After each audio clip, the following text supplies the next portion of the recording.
all our moms taught us, you got to be strong, you got to pay bills, you got to do this. And we went to the gas station and we were putting gas in the rental to go back to the airport. And he was like, I got it. And I'm like, no, it's okay. I got it. I'll put the gas in. And there was a guy, he was on drugs. And he was walking up trying to ask for money. He had like a potato on him. He locked me out the car. He's like, you want to be a man so bad? Go ahead. What? As a learning lesson. And he was like, next time, act like a lady, sit in the car and let me put the gas in the car.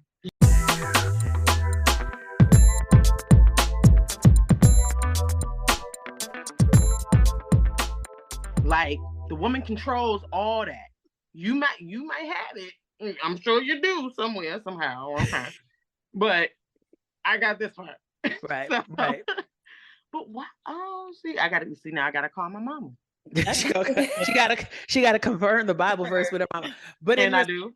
I hope you get to share that quote with everyone. Like I'm really intrigued by that because I feel like based on what you guys were saying, I had to learn how not to be dominant with my partner. We separated for a couple of years, and what's crazy is I was laughing, Rachel, when you said that, because with my partner a couple of years ago, we ended up going to Texas, and you know how Haitian moms teach us, all our moms taught us, you got to be strong, you got to pay bills, you got to do this. And we went to the gas station and we were putting gas in the rental to go back to the airport. And he was like, I got it. And I'm like, no, it's okay. I got it. I'll put the gas in. And there was a guy, he was on drugs. And he was walking up trying to ask for money. He had like a potato on him. He locked me out the car. He's like, you want to be a man so bad? Go ahead. What? As a learning lesson. And he was like, next time, act like a lady, sit in the car and let me put the gas in the car. Yeah. A humbling experience. Mm-hmm. So, I understand it, but I want to fight him at the same time. He did jump out of the car. It was like a 2-second thing, but it felt long. Yeah. So that was a learned behavior that I had to learn to slow down and not be dominant. And even though I need help, like putting out the trash, like I had to act like I did. Yes. So funny. So that's usually their go-to. I had this conversation with a coworker of mine because I was like, I need to have it as a podcast topic. And he's like, well, let me tell you how I feel about it. And he's like, okay, well, if women want to be dominant and they want to do everything, okay, when you need your tire changed, change your tire. I'm the type of person that's gonna be like, okay, I will go change my tire. Then what? Then what? If you keep creating these avenues for me to do this stuff by myself, what you fail to realize is you're just showing me how much I don't need you. And then you get mad at me for being so independent. Well, she don't let you. If you're the man, you're the provider, you're supposed to do it yourself. You tell me to go sit down. If you have the opportunity to do it, if we two grown people, how we both saw this, but I got to it first. That's weird. You the man, you see how we both saw this, but you didn't fix it. That is something that growing pains. I've had a long-term partner, but we just started living together. We've been together a long time, living together about 7 months. And that is a me thing. I'm very much, okay, but we both saw it, but now you want to stop me from doing it. Or, well, I know you saw that most recently it was the curtain lining. It was dirty. It's the grime on it. And then one day I just ripped it down and went to Target and I got it. He was like, yeah, I noticed that was kind of dirty. And I was like, so you didn't do that? Why didn't you take it down? Do you feel like your roles are defined? Because I know I'm in the same process right now. Like we're beginning to talk about moving in and I'm just like a little nervous. Be nervous, girl. Be nervous. And I'm like, he's very masculine. And I'm just like, do I just do this and you do that? Do I just sit still and not say anything? Nah, don't say something. Say something. Let me tell you something that my I love my therapist. That's because it also, I think with my upbringing, I saw, and I don't want to say serve as if it's a bad thing, but I saw my mom, my dad would come home. She would, dinner is cooked and she would set the table for him.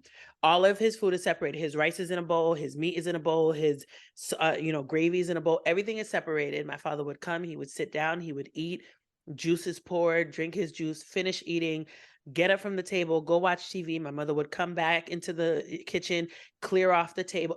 That is what I saw. That is what I was conditioned to think that's supposed to happen. Fast forward to now, I'm coming home from work. I'm cooking dinner. I'm getting Ramses ready for bed. I get him done for bed. Then, laundry needs to be done. I was literally doing everything because in my mind, that's what I'm supposed to do. I'm the woman of the house. This is my house. I'm the queen of the castle. My therapist said, you can ask him to fold the clothes in the laundry. And I was like, what? You want me to? But what if he says no? She was like, then you tell him that you need help. And I'm like, I need help? You want me to tell him to do something domestic? Like, people look at me like, you domesticated? And I'm like, I mean, I cook. He gets lunch made every day. I mean, I guess. But then it's just like, but lo and behold, Renard folds the laundry. I literally just went to him and I said, look, can you, I was nervous. Why am I nervous? I done been with this man for 13 years. I know him in and out. I'm just like, do you mind folding the laundry? But what I had to learn, Dina, this was you had to learn, and Diana, you have to learn too. Men will do it on their own time. I have learned, I agree with you, Rachel. Like, I have learned, like, it's the funniest thing. Like, today, my mom needed help moving some stuff, and I'm like, how did he call my mother back before me? Child. Get stuff done. And I've been asking him to put the mailboxes up for 2 weeks, and my mother got her stuff done in less than an hour. A respectful king. We love that. Okay. For your mother, but I'm sorry. It's like, I have to say this, you guys. Say it. It's sin. Get it off. All right. Okay. You, Shou, saw the post that I made. Yes. Let's talk about it. And I feel like that's why we're here right now. Yeah.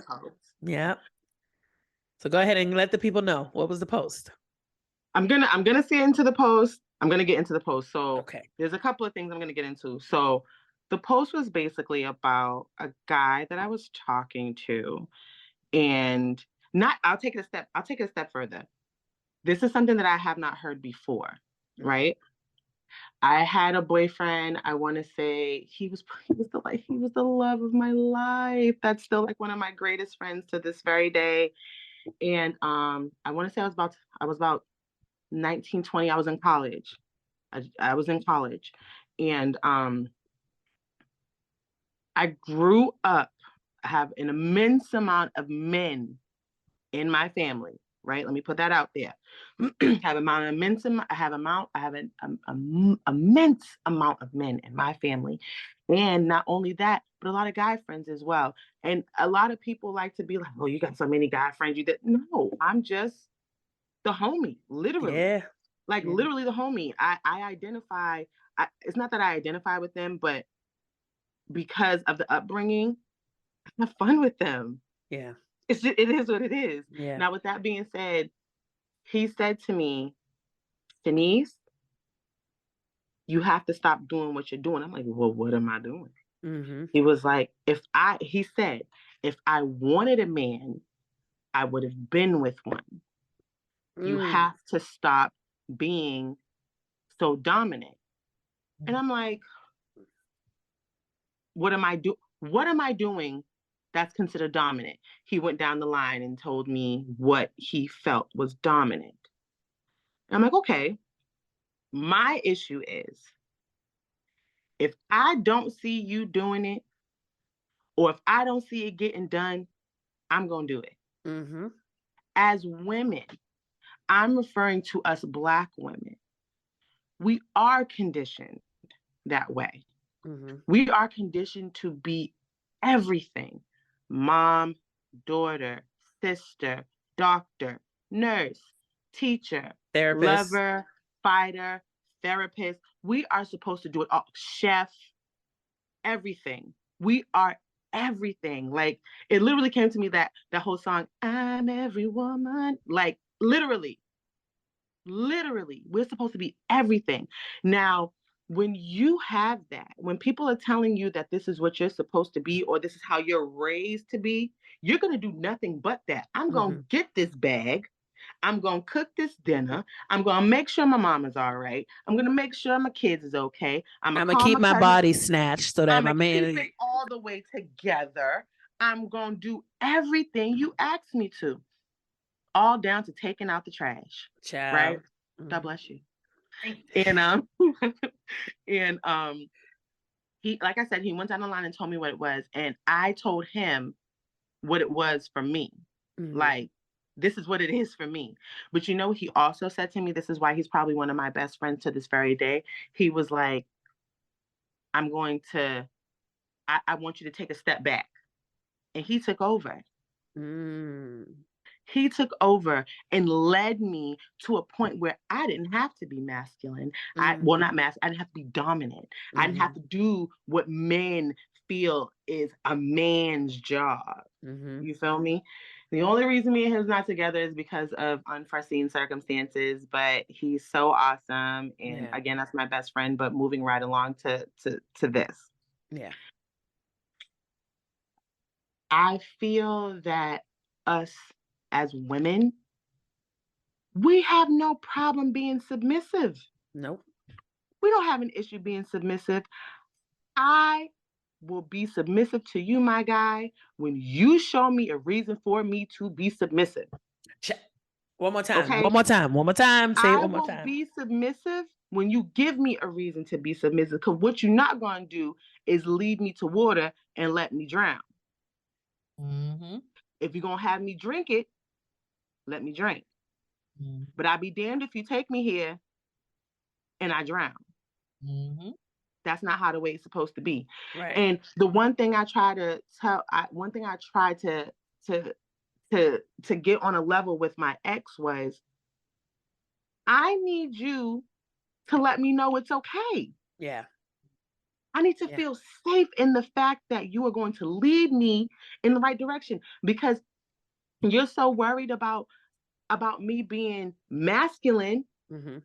You want me to be submissive, but I can't trust you to do that. That's not my fault. Yeah. That is not my fault. I'm going to forever make sure my head's above water, ma'am, before I give it all over to any man. Now, the issue that I have with a lot of men is that they want you to change. I don't like that word. I'm not changing for nobody. I will adjust. Thank you. I am so willing to adjust. I'm so willing to grow with you. I'm so willing to learn from you, in hopes that you can learn from me too. Because that's the one thing that I realized, a lot of men this time around, they want everything to come fixed. No, baby. If that's the case, then you better come fixed. I was about to say, half the time they broke in them damn You better come fixed. You better come fixed.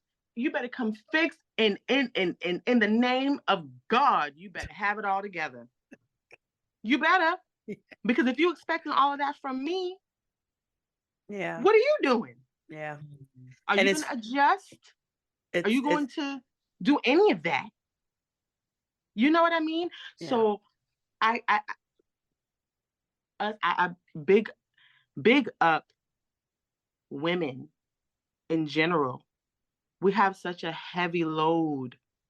We have such a heavy load to carry, and we make it look so easy. Okay? Let me say something. You saying that. Two things. One, now I'm not necessarily a fan of Jessie Woo. I don't know why she kind of annoys me, but she does. But she said something recently on a panel that hit, where she was talking about when women come into a relationship, just like you said, Nisi, we come into a relationship and we elevate our men. Yeah, absolutely. We elevate our partner. We enhance them. We always come into the relationship and, they'll be like a B, but we'll bring you to an A+. At least an A-. At least an A-. And if your woman doesn't do that, then we're penalized for it.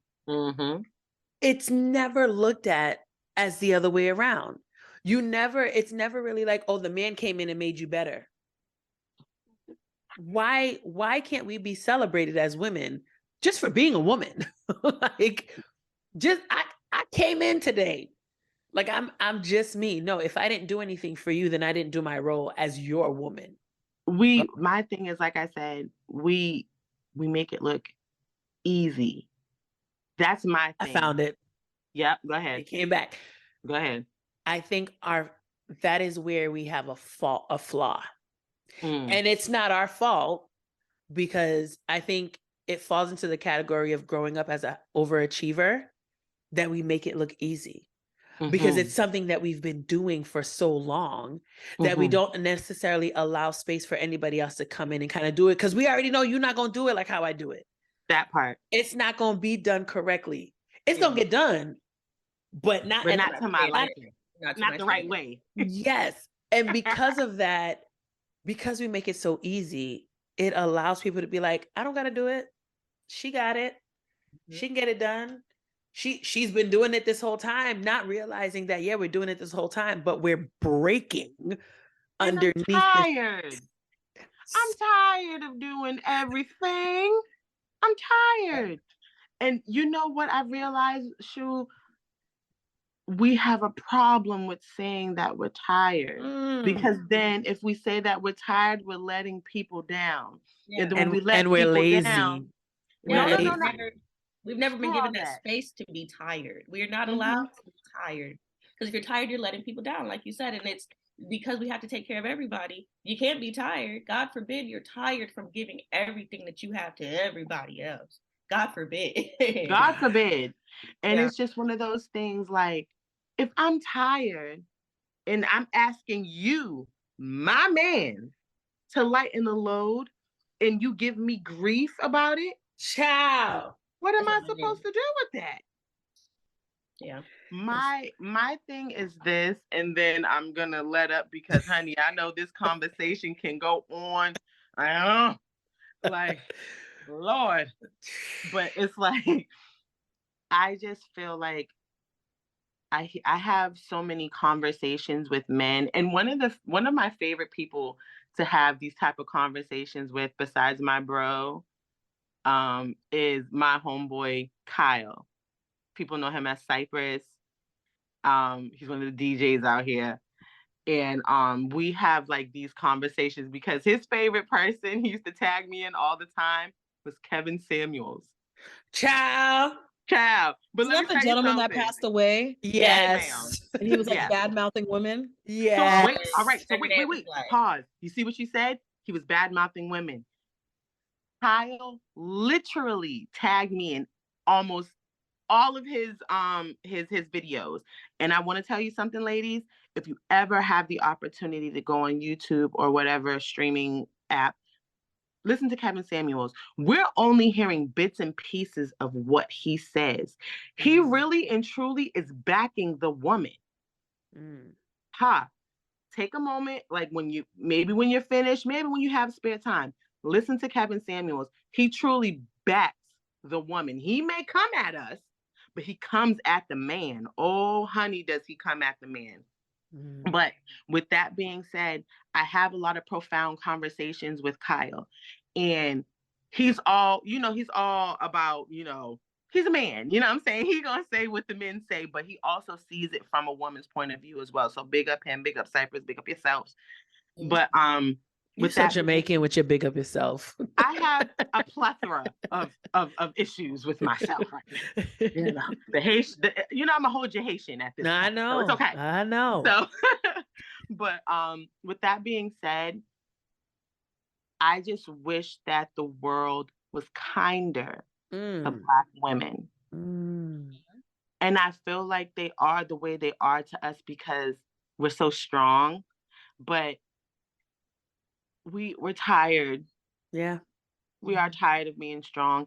And I feel like in a lot of things, they'd be like, oh, they can handle it. Yeah, we can handle it because who else gonna handle it?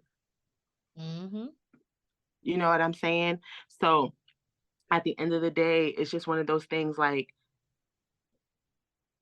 I have no problem doing it, but I shouldn't have to do it alone. Yeah. Not if I have somebody else, especially if I have somebody else. Yeah. Yeah. Don't give me your 1950 spiel on, oh, you got to cook the dinner, you got to do this. No, I was in a relationship. Go ahead. I was gonna say, if you're gonna give me the 1950 spiels and I gotta cook dinner, cool. I'm staying home. I'm not gonna work. That's it. Okay? You can go to work and make all the money, and it better cover all the bills. I will sit at home, cook dinner, laundry will be done, baby will be washed, clean, in bed, all of that. Go ahead and bring the bacon. I'll be in bed. It cannot be a half-ass thing. I can't go to work all day and then still give you the 1950s woman that you want. Nabi. Absolutely. You're gonna catch all of this attitude. And you will. And it's just like, we talk about mental health with us, but our darling Black men, y'all need it. And you feel and it's like, that's how relationships go from either good or bad. Because you have to be open. You have to be open to having certain conversations and being able to shift a little bit. Black men feel like it's not okay for them to cry. It's not okay for them to give their feelings. It's not okay for them to go about things a certain way. If me and you are locked in and we ain't switching up, I need you to be for me, because I'm going to be for you. Yeah. You understand what I'm saying? Yeah. So at the end of the day, like, I pray that us as women can be softer. Yeah. And let the man lead the way we need them to lead. Because I've seen it. I see it. It exists. Seen it for others. I've seen it for others, Lord. You can do it for me too. You feel me? But I also sympathize with my Black men regarding y'all mental health and y'all feelings. I want y'all to feel appreciated. I want y'all to feel loved. I want y'all to feel like it's okay for you to open up yourself to a person that you love or care for in that way. It's okay. Yeah. And they don't have the platform, not even the platform, but they don't have, I don't know. It's like they don't have the leniency to do it. Don't. They don't. And it's funny you say that, because, in listening to the men's roundtable on mental health, I'm listening to everybody on the panel and I'm listening to them speak, and they've come from, there's all different genres, diversity. I had West Indians on there, I had pure African American on there, and I'm listening to everybody speak, and the one thing they have in common where they all were saying how we were not allowed to have emotions. We were not allowed to cry. We were not allowed to be sad. We were not allowed. My parents never hugged me. My parents didn't say I love you or taught me to care. I was raised to be a man up, be strong.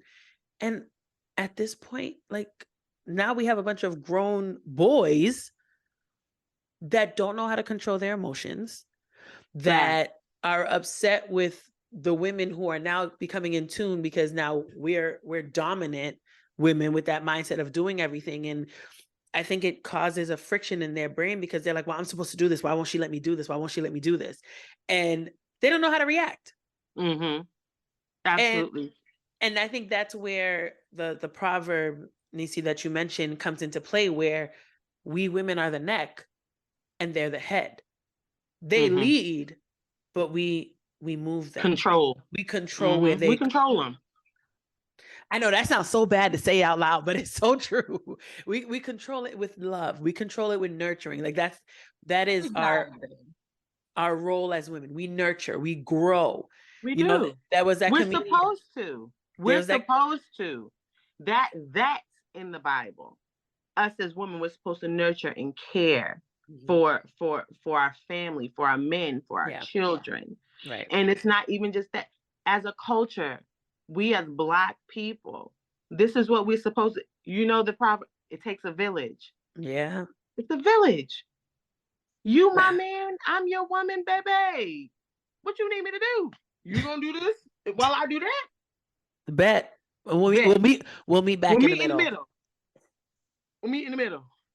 Now, speaking of counterparts, that transparency moment, how much do you actually rely on, whether it's a partner, whether it's family?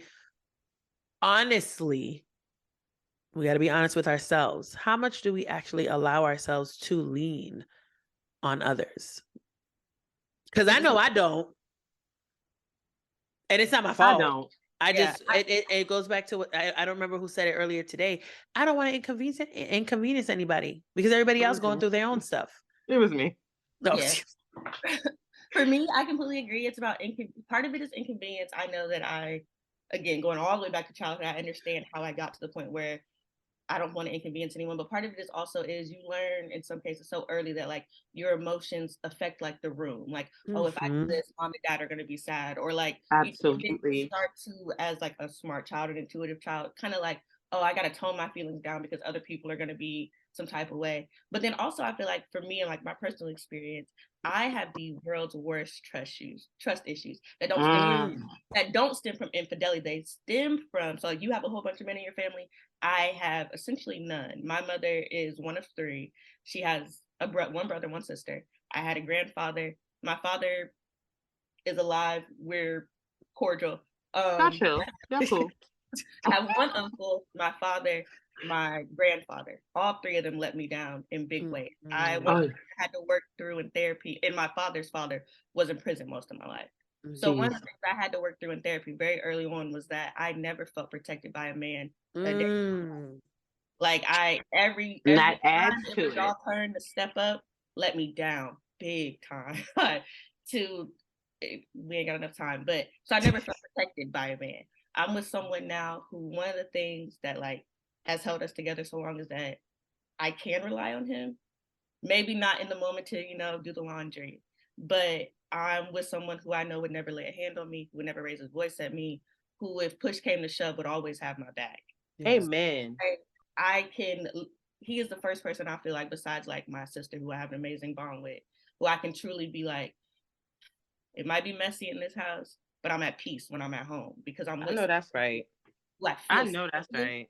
And the first time you feel safe, you don't realize how unsafe you felt. Like, I've really been living with my head on a swivel all this time, like not realizing that I just always. So I feel like for me, that is where the hyper, I'll do it myself because I never felt like I could rely on anybody to get stuff done, small or big. Yeah. And like across the board. But then like from a traditional standpoint, when I was reflecting in therapy the first couple of weeks, I was like, you know what? Damn, I ain't ever had a man look out for me for real. Oh, we'd kill a nigga about you, da da da da. Will y'all? Because I've been hurt, and y'all been the perpetrators actually. So that's weird.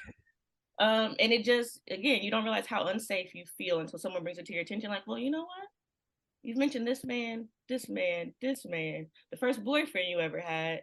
Yeah, I can see why you might have a little issues with men. I'm like, oh. Girl, them therapists, they be digging. Hey, that's my girl. But yeah, so for me, they don't mind their business, child. They don't mind business. She be knee deep in my shit. But but the point is like really it stems from a place of not trusting people, not trusting because I feel like again you learn so early. I learned early on. Oh, if I need this, I can count on my mom for sure because she always gonna make it happen. But if I ask absolutely, big up my mama. Every time. But yeah, I learned early on I can't count on nobody because it's a 50-50 chance, oh, I'm gonna call my dad. He might give it to me. He might also not reply to my phone calls or text messages for 6 months because that's the type of time he be on. So for me it's trust. I never so I'm learning. Let me rely on this man. He keeps the bills paid, keeps the lights on, keeps this Wi-Fi going. So I'm like, okay. And to me that was like the first test. Moving here, I was always very pro. I'm not moving with no man. We not married. Da da da. I did. Spoiler alert. But this was like a test. I did it. Like that meme. I did it. I did it. I ain't gonna do it, girl. But it was like the beginning of. It was a test. I'm like, you know what? He told me if I came down here, don't worry if you don't got a job right away. It'll be fine. And I was like, okay. It's hard to trust. I was sick, literally like packing my bag. My mom was like, you sure you actually want to go? I'm like, I do. I love him. I was like, but I was physically ill at the thought of going somewhere and not having my own money. I had my savings. Like I was cool if some went left, but I ain't got no job. And you just said it's cool. You gonna take care of me? Okay. Sure. But that's what I said. But then he did. There, so I was like, there are men that will do it. I've seen it. I've seen it. I've experienced it. You know what I'm saying? And I'm like, Lord, if you could do it for others, I'm still waiting. I'm here. Tag me in, Lord. Tag me in. Right.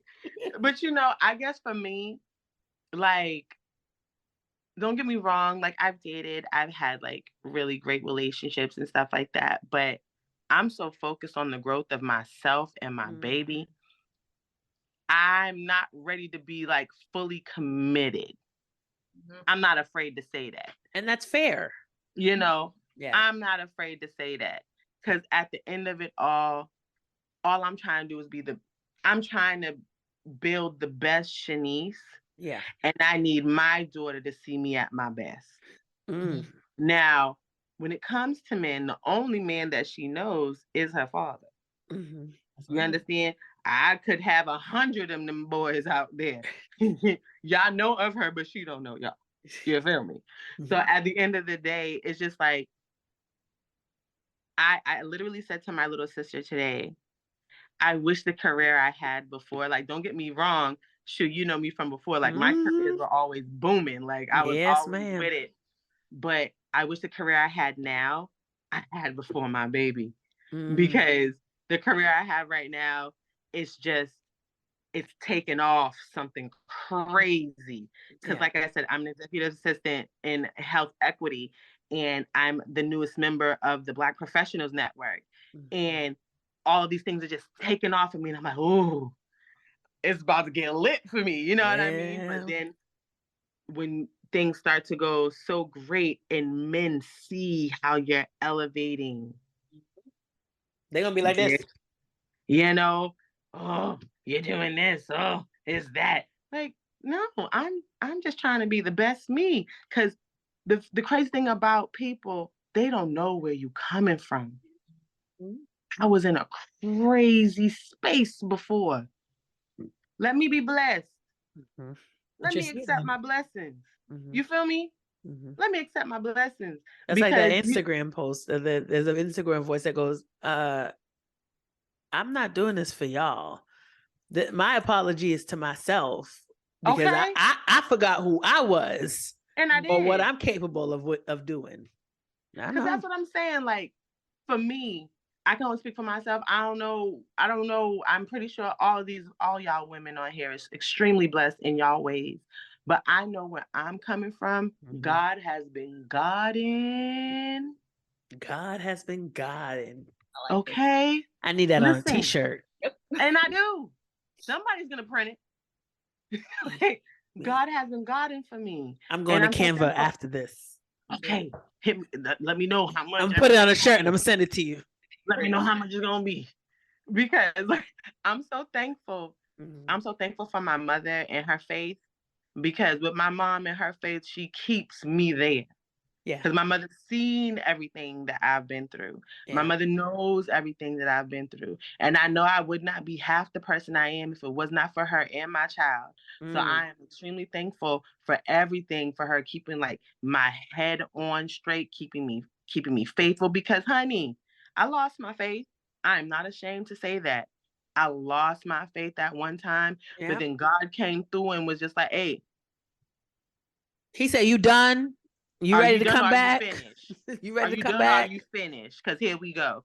And it took off from there. You know what I'm saying? Yeah. So with all of that being said, it's just like, again, us as Black women, I truly pray for us to be okay with ourselves because we really and truly we are so hard on us. We are so hard on us. And I'm sorry if I'm like going on and on, but it's just like a lot of the time we don't get the opportunity to have a voice. Nope. And if we do have a voice, it's overlooked. Absolutely. It's cut short. It's dismissed. It's everything. We can't get our voices out there. So that's why, like, when she was on the phone and she had her moment, it's okay for you to have your moment. And that's the thing that we don't do. We don't give ourselves the opportunity to have those moments. It's okay. And because we always got to be strong. We always got to get it done.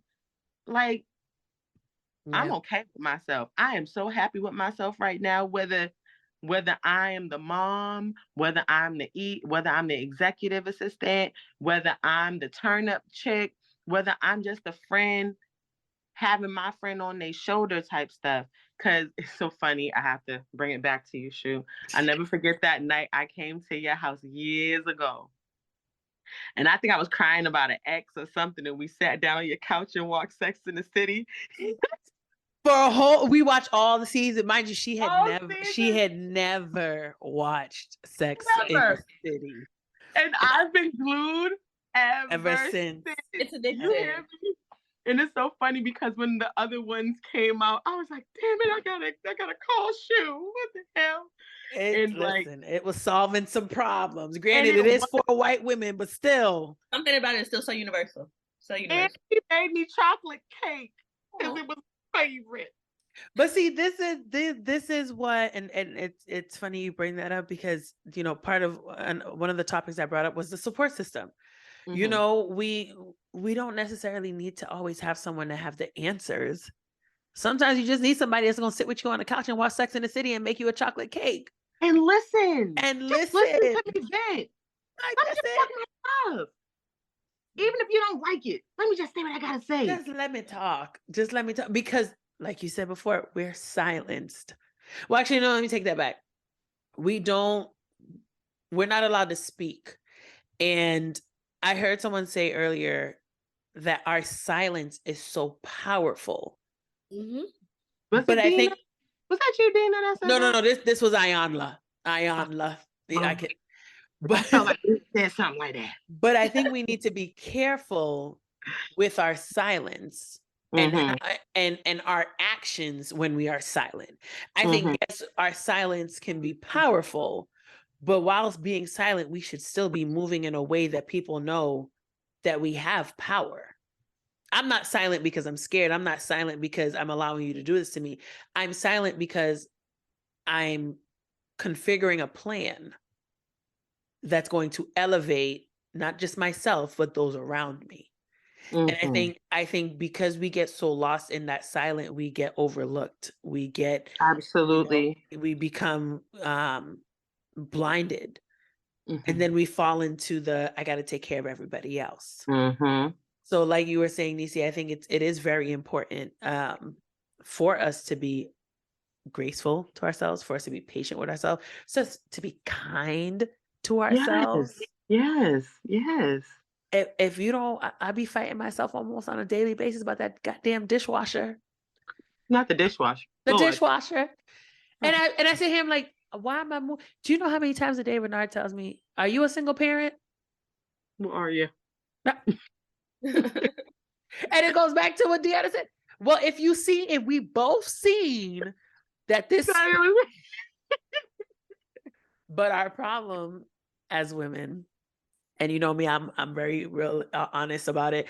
Our problem is that when we want something, we want it now. Absolutely. That is me 100%. And I will stop talking and get what I need to get done. Yeah.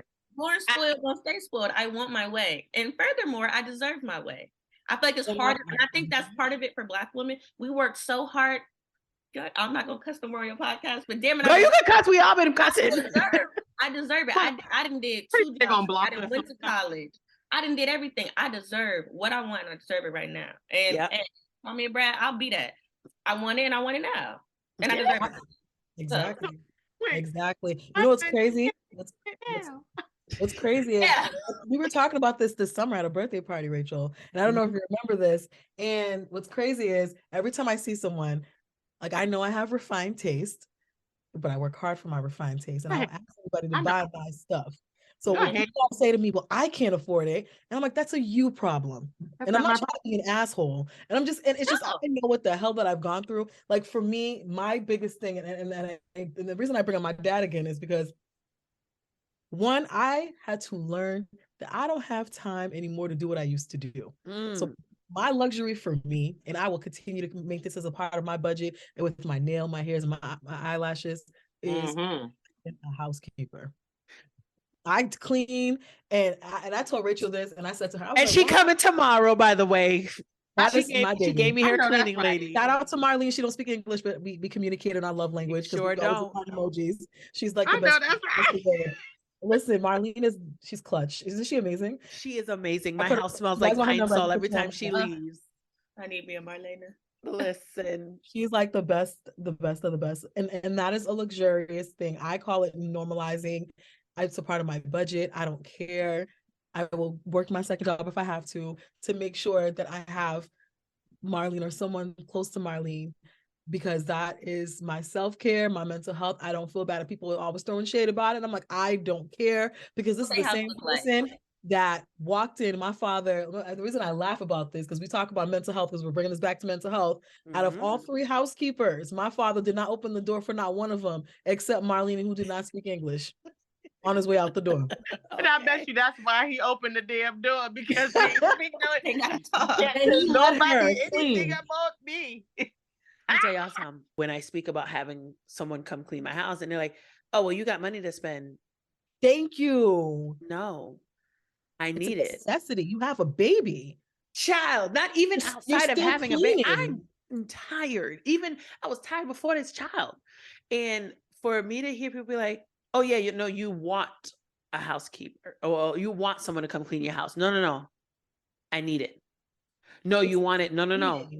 Is your energy. I need it. Yes. I do not have the capacity to do what she does. So I will pay her that $200 a month. Boom. Get it done. I don't have to worry about it. That's one less thing.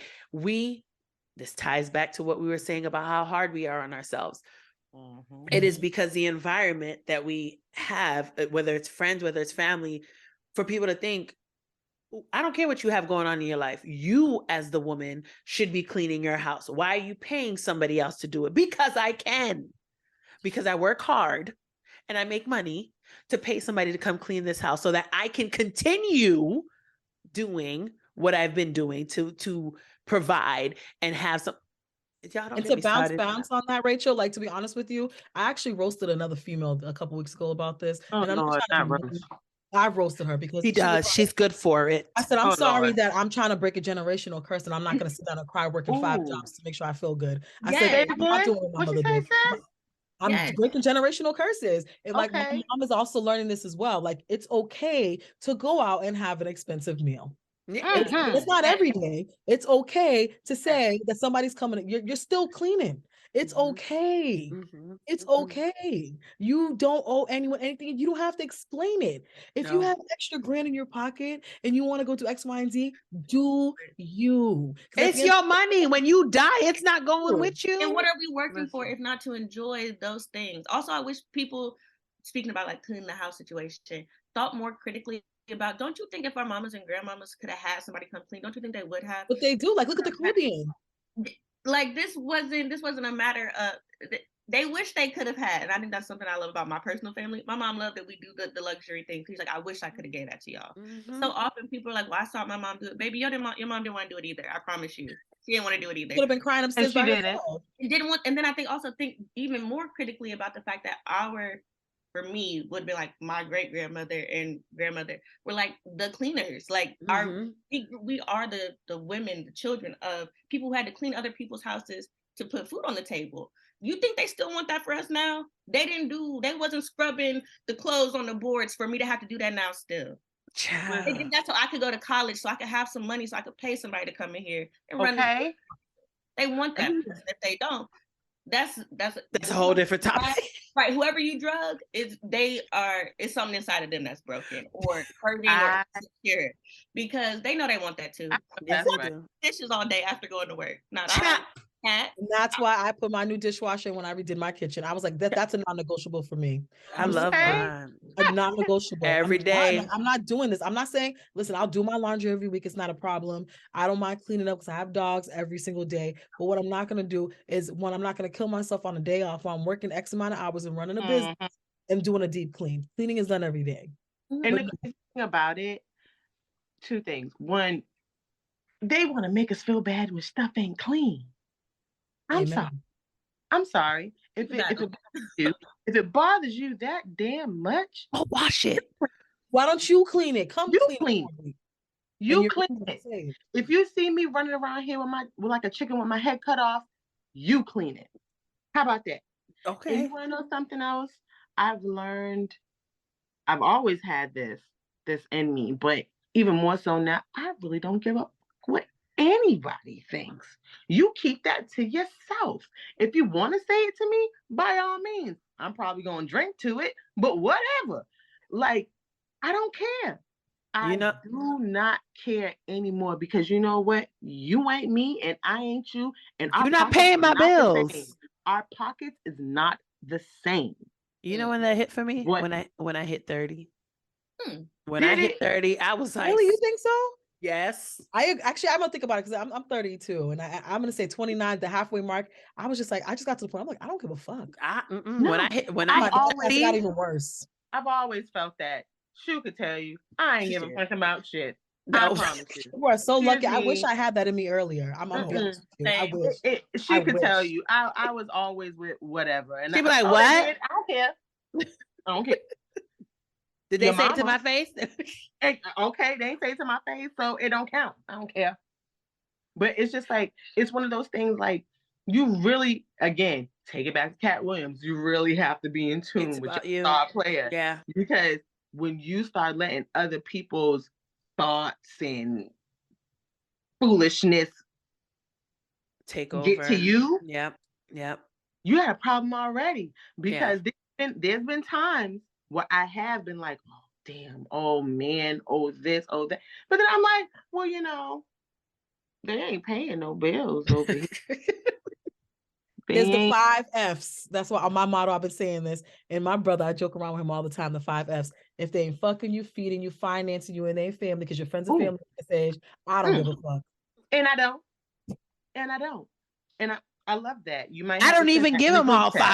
I don't even give them all 5. If you don't feeding or financing, that's it. I barely give you one. Barely.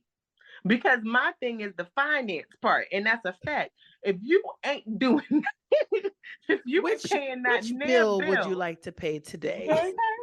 Okay. Because please keep in mind, Madison goes to a private school. So what you say? No, ma'am. I do that. No, ma'am. So please. Yes. Okay. Ladies, this has been amazing.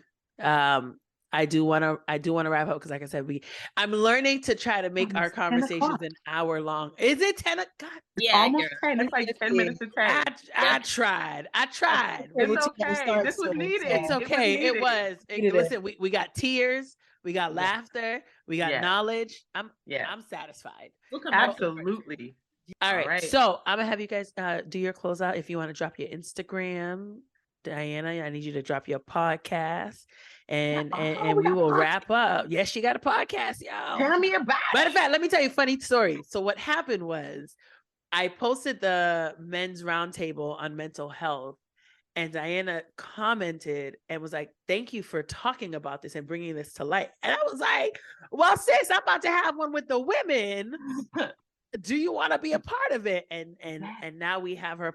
This is great. With sisterhood and Black women, this is what we need to do to support each other. Like, we grew up thinking that we need to be, and we're in competition with each other. We're not in competition. That we need to support and elevate each other in every which way possible. Absolutely. And that is the new normal. I'm losing out the terminology from today. That is a new normal that we need to create. So with that, I'm gonna let Diana go ahead first and drop her podcast information, and then we'll close out with everybody. Okay, so full transparency. It's funny that you say that. I actually have an assistant. How do I have an assistant when I barely got an operation? Don't know. She reached out to me. She's in school for public health right now. I have my master's in public health. She reached out. She's like, this is my service. I was like, okay, girl, yeah, sure. I got you. So she comments on people's posts that are relative to like what we do. Yeah. And so when you DM me though, I was like, who is this? What is I was like, that girl stays, she be busy. She works hard for me. So I was like, well, let me go back and see what she commented. So I didn't actually say that. Sorry. That's okay. That's okay. I'll take it. Yes. And I'm glad she, because again, I'm glad she did it, because now that brought you to my DMs and that brought us to right here. So it's always timing. Yes. But anyway, so the Instagram page you're referring to is Change Our Outcomes, spelled exactly how it sounds, Change Our Outcomes. It's a part of, I'm not about to give y'all the whole spiel, but just know, as a public health professional, I'm starting a space. This started when I was in grad school. Change Our Outcomes was rooted in Black women and breast cancer originally, because we face the worst mortality when it comes to breast cancer. We get the worst diagnosis, triple negative. Started in grad school, kind of let it go. I used to work at a university. I brought it back, physical activity, whatever. Done with that job, moved to Florida. And I was like, I need to make this into more. So Change Our Outcomes is now a website, Instagram, we got Facebook, all that. But as a part of that platform, I have a podcast where I bring on Black women. Originally, they were all healthcare providers or public health professionals. And I wanted to make the information that they had more accessible. So I was like, what is a way that I could package these conversations so that other Black women can hear from Black gynecologists, Black public health professionals? So Our Space, the podcast is called Our Space, Change Our Outcomes. So you can find Our Space on Apple, Audible, Amazon Music, Spotify. I think that's it. Yeah. And yeah, either I do episodes by myself. Most recently, I did an episode on HIV prevention and my experience as an HIV tester, which is a tumultuous thing. But in general, I usually do conversations with Black women about their businesses, about healthcare, all that stuff. And essentially, it's just to bring information and awareness, not only to them and what they do and their practices and things, but so other women can hear from Black women, because so often our voices are either silenced or dismissed. So often we hear about women almost dying in childbirth because no one wanted to listen to them. And I just think that's egregious. I think it's terrible. So I wanted Black women who potentially may never get a chance, depending on where you live. You might have a hard time finding a Black doctor. You might not ever get that opportunity. So this way you can hear from a Black doctor, a Black female doctor, who not only is a practicing physician or what have you, but also is living the life similar to yours as a Black woman. So yeah, check us out, Our Space. We love it. Every 2 weeks. I love that. Right. I love that. Go ahead, Nisi. All right. Well, I'm Shanise Belizaire on Facebook, Nisi Blanco on Instagram. I mean, like, Facebook is probably the best place to get me. Like, I have like so many things. I'm extremely just out there. I really talk my stuff. Yes, I do. That's why I had to ensure that it was okay for me to come on here, because the one thing that I did say to you, she was like, I'm very raw. She's like, I cuss. Like, come on, very raw. Like, no, this is what I need. Okay, yes. Miss Dianna Ward. Okay, then. Yeah. On the IG, I see you, sis. But I do these talks like on Facebook a lot of the time. A lot of just with me and my counterparts, but I'm just out here. Like, I'm ready to speak more, in regards to us as women, and in regards to us as just people, because I feel like they look at Black women as machines when we are actually people. Yeah. We get tired. Like, we make it look easy, but we're tired.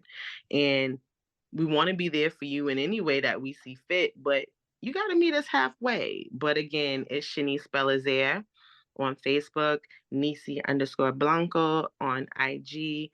Whatever you got, I'm going to give it right back to you. So we out here, ma'am. You guys. Yes, ma'am. Yeah. All right, Dina, take us out. Take us out. Take us home. I'm Dina.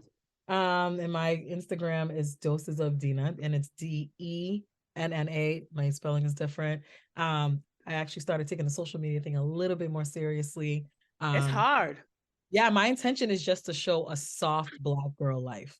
And that's what I've been kind of targeting towards. So I've been showing glimpse that we can still have a good life, follow things and enjoy it, and not feel overcome by society's.